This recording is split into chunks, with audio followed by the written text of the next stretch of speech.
Hello, my name is Leslie Concordia and welcome back to my video.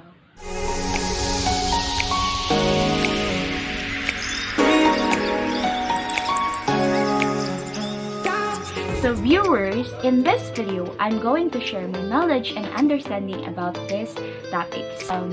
So keep watching because I'm going to start right now. In Lesson 1, we tackled about the terms and concepts in managing and implementing standard-based grammar. So, today I'm going to share my knowledge and lessons in Lesson 1. In this lesson, we talk about 6 key points. So, these 6 key points, I'm going to have or share with you a brief meaning about this topic. So, the first key point is grammaring. So maybe some of you are not familiar with this term, but familiar with the word grammar. Grammaring, according to Larsen Freeman, she defined grammaring as a 5th skill. So we all know that we have 4 skills. So she stated that this ability is a 5th skill. Her definition of grammaring goes like this. Grammaring is the ability to use grammar structures accurately, meaningfully, and appropriately. So she talks that grammaring is one of our ability. It is a skill that we can use in creating sentences, messages, or a statement. So there are lots of thoughts that you can generate right now. What is grammaring? So, in addition, there are 2 authors that defined also grammaring in different way. So Richard and Sidgman, I don't know if this name pronounced Sidgman, but I pronounce it Sidgman. So in 2002, they stated that grammaring is a process in creating sequence of words and creating final meaning on the statement. So if you read or if you understand it in a right way or in a finer meaning of the statement, then it is called grammaring. So next key point is grammaticalization. So in historical linguistic and discourse analysis, grammaticalization is a type of semantic change by which a lexical item or a grammatical item. In concept of Klein, from its point of view, stated that forms do not shift abruptly from category to another category. So instead, it undergoes step-by-step process or a series of small transitions.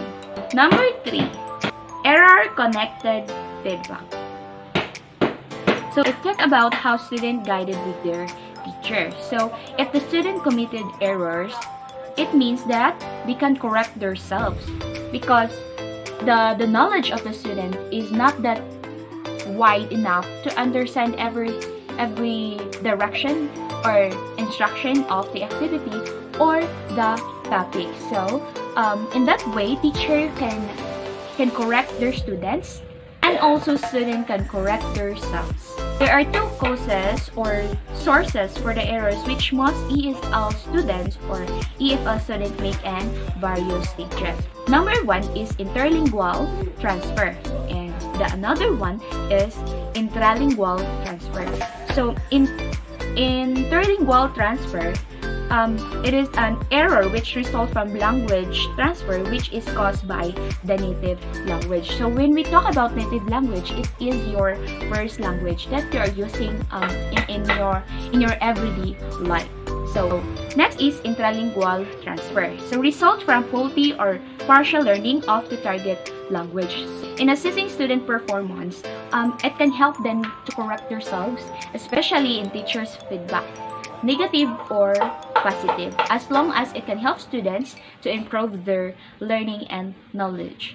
Teachers should be aware of what they say or in giving feedback to their students because sometimes it can affect students' feeling, especially when they feel pity for themselves and to make them motivated. Number 4, spoken versus written grammar. So people generally do not speak the way that they write, and they certainly do not write the way that they speak. So it really describes me because I write so much, I write everything, but I can't speak it fluently, or I can speak it all. So to spoken is not that really straight in correcting grammar, as long as you understand them and they understand you. But in written grammar, it is very strict in correcting grammar. Next is number 5. Grammatical assessment. So, in terms of assessment, grammar is central to language description and test taker performance. So today, the knowledge of grammar is evaluated by its correct use in communication through listening, speaking, reading, writing in second language. So when we talk second language is English. So my first language is Cebuano, and this language that I'm using, this is my second language. But in giving assessment, teachers should be aware of what directions or instructions that they're going to write in their activity. Yes, it is yes, it is very important to a teacher to give an assessment to their students to know the knowledge and skills or the capability of their students after the lessons or after the discussion. So, but teacher should be aware of what direction or instruction that she or he given to the activity, because it can affect the output of the student. The description are not clear to the students. So that's all. And the last one, number 6, pedagogical issues. I don't know if this word is pronounced that pedagogical. So there are lots of things that teacher must consider, especially in giving lessons and giving assessments to their students. So teachers should consider student spiritual, physical, mental health, and culture and belief. In given discussion, teachers should lower their expectations about the students' knowledge and skills, because students are not the same, especially when they came from different schools, because they can have different discussion, different lesson, different understanding about this topic. There are lots of strategies to cope up these issues, so I will mention some of it.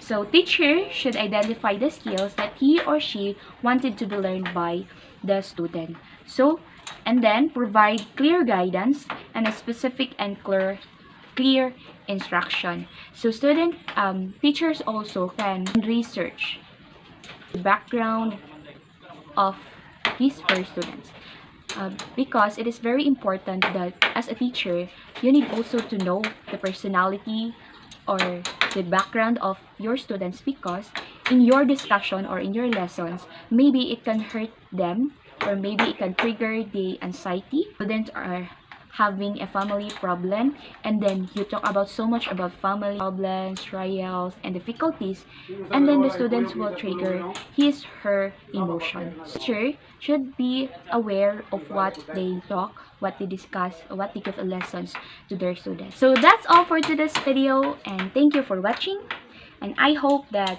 you learned a little background about this topic. Remember that we're here to complete, not to compete. So, have a good day. Bye-bye.